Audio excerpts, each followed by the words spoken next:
Okay, today I want to show you something that I did for a foreign world, and yeah, let's jump right in.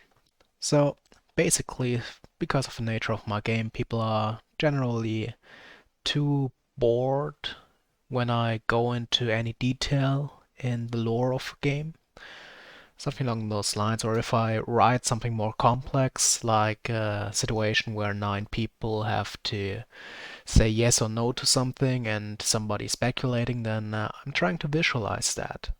I'm trying to make it as easy as possible for the reader to understand what's going on. So let me show you how this is going to look. Now, I've created icons, and these icons are about 120 pixels in width, maybe 107. They aren't big, so basically I have these icons and I can use them as I see fit. And I think if the moment I think with these icons I can do lots of things that are very useful. For example, I can show them in specific places on the screen. I can move them in from a bottom, and I can move them from one place to another. So that's basically the things that RenPy allows you to do. And with that, we can create more complex scenarios. So if we click through this dialog, we can see that I have these characters siding on whether or not they agree to something or they don't agree to something. Now, in this scene, the MC, Jack, that's the default name, you can name him however you want. He speculates on how this group of women he met voted on on something that's included in the story. So basically, they either say yes or they say no. And he thinks that these 3 will say yes, Sue will stay neutral, and Sally will stay neutral, then Lucy will say no, Aurora will say no, and Megan will say no. Now one's left, and that's Monique. Monique will also say no. Now this all has, originally all of this was only conveyed through the text. What I did is I got the feedback that it was hard to grasp what's going on just by reading the text. Now I visualized it. In the background you can see this red, white and green overlay. And shout out to every Italian that's watching this video and that's playing this game. But it's I didn't want to leave the middle empty, so it's like that. Okay. Now, if we go further, we can see that now the story progresses and they talk a little bit, and then I pull back up what I've created before. Now, these icons are images that are placed at specific spots on the screen. Now, what I'm doing next is I'm going to tell the image to move to another place. And I think this looks awesome. It really visualizes how somebody changes his opinion or her opinion. Or basically, MC is just speculating, Jack is just speculating here, but it's pretty much what happened in the story. So, okay, now you can see that these 3 and now the last ones here, and in the end, everybody is going to vote yes. Now, that's pretty easy to grasp. Now, I didn't get any feedback on how this is perceived by a player, because it wasn't out long enough and it wasn't played by enough people to give me feedback on this one. But I think it makes it very easy to follow the steps in the MC's head, in Jack's head. Because every time you are uncertain about something, you can look up and see where the characters stand. Okay, these images are neutral, so I can use them later on in our situations too. Now, let's go to the other situations. I have this icon system and I use it at another place in the story. So I'll fast forward. Since there's some not safe for work stuff, I'm going to just make a cut here and we'll see each other in a second.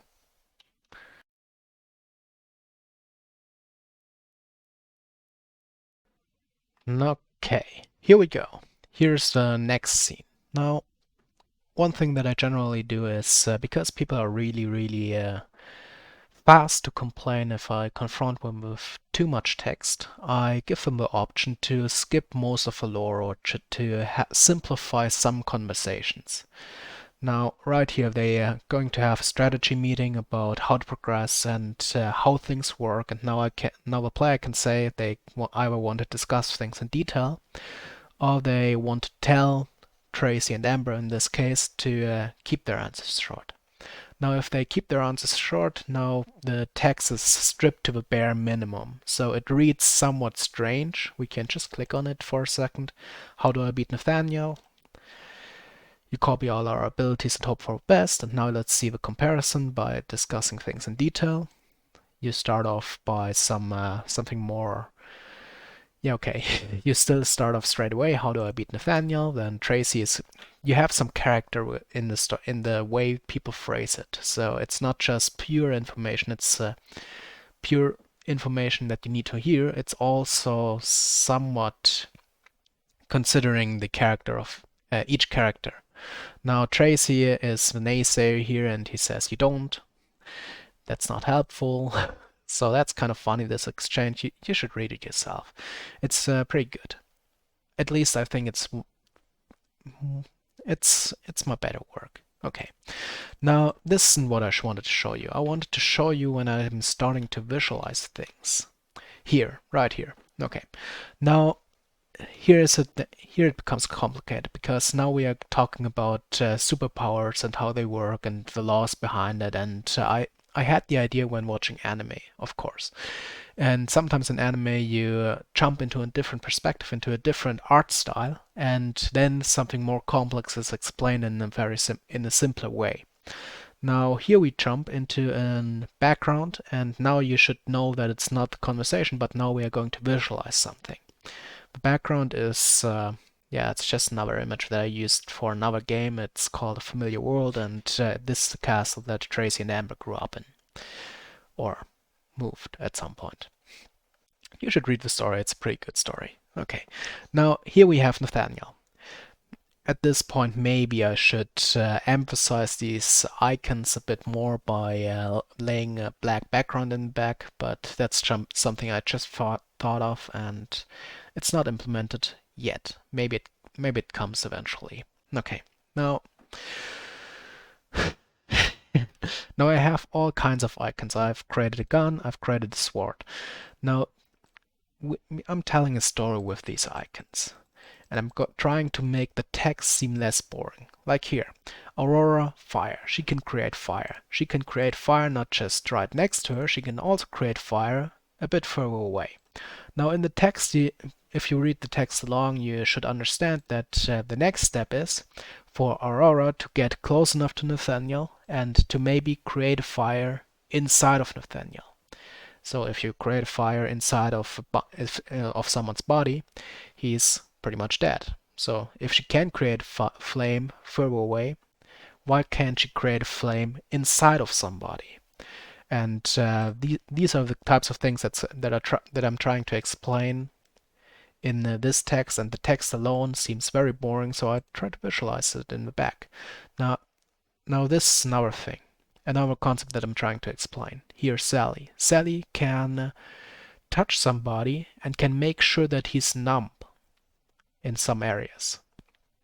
So she has an healing ability. So if she heals somebody, she touches him and makes sure that the area that she's healing doesn't move. So he makes sure that the signals from her brain to the muscles are don't really work.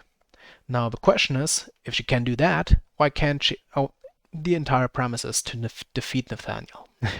Then when she can do that, why can't she just touch Nathaniel and win the fight? Because if she touches him, she can make sure he can't move, and then he is pretty much dead.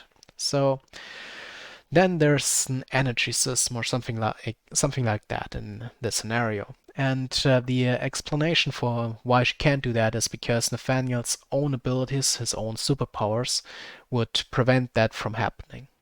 And now, if they were equal, then the energy symbols would be 2 for Sally and 2 for Nathaniel.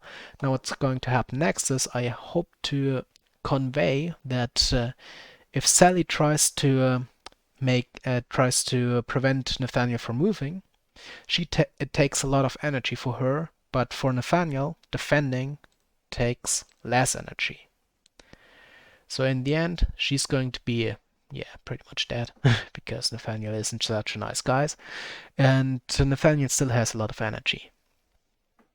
And I think this icon system is pretty useful. I really want to hear some feedback on it, but I think it's at least better than nothing, and it might be improved in future versions of the game. But for now, I think this gets the point across.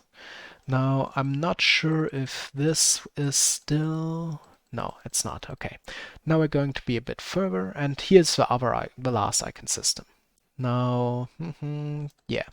Okay, we're still in the conversation, and now we're talking about our abilities. And here the beautiful red cross. These icons are either images that you're allowed to use without crediting somebody, or I made them myself. So I made the characters myself, but this red cross, this is something beautiful that I downloaded somewhere. Pixabay. Well, if you're just reading a text, it's very boring. Or at least it can be very boring if you don't know why you're reading this text or why you want to know these types of things. But I, as a writer, I know that you need to know these types of things, otherwise the story won't make sense. There will be way too many loopholes. Now, Esther is now a good example. She has an ability, and she is very powerful. Therefore, she swore to herself not to use her ability. Now, if she's so powerful and Nathaniel is such a bad guy, then why isn't she using her ability to defeat Nathaniel? First of all, her ability isn't the worst thing in the world. She is just using life power from living things to do something, to have strength, so to say. So why can't she go ahead and defeat Nathaniel? Because Nathaniel is clearly the bigger evil than just to kill a plant or something. Now here the visualization again.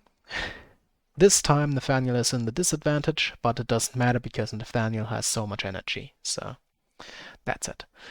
And I think this is a pretty complex. I think this concept is complex enough to make it hard for people to grasp in written form, but when you see this icon system, you get it right away. You understand it happened, and now Nathaniel still has energy, and Esther doesn't have any energy. Another interesting thing that I can say is that I have about 20 or 10 of these energy icons separate because I can't have same image displayed multiple times on the same scene. That's just runtime thing, so that's another thing. Okay. This is basically what I wanted to tell you about this icon system that I've created for a foreign world. I hope you had some fun watching me or watching this, and I hope your interest is sparked in what the story is all about, because it's how do I phrase that? How do I phrase this? It's an interesting story. I wrote it. For me, it's definitely interesting. But I also put a lot of thought into making it enjoyable for the player. Now, another thing that I did is I didn't only have icon system. I already also created, if you go into the preferences, you can hide the text box. So that's another thing. Pretty much any feedback that I got on this game, I implemented it and made sure that it became a better product. It therefore became a better product. Now, if you have played a foreign world already and you have something that you thought, this was a little annoying, but I didn't really have time, or I didn't really have the motivation to write a comment on any platform, please reach out for me. I want to make this game one of the best games that there is, and for that I need some feedback, or I want some feedback. So you can leave that in the comments. I'm going to read every comment, and I can't promise that because right now I don't get much views on this video. Okay, have a great one. It's still the first week of January, so I hope you guys came good in the new year, and we're going to see each other in the next video. Have fun.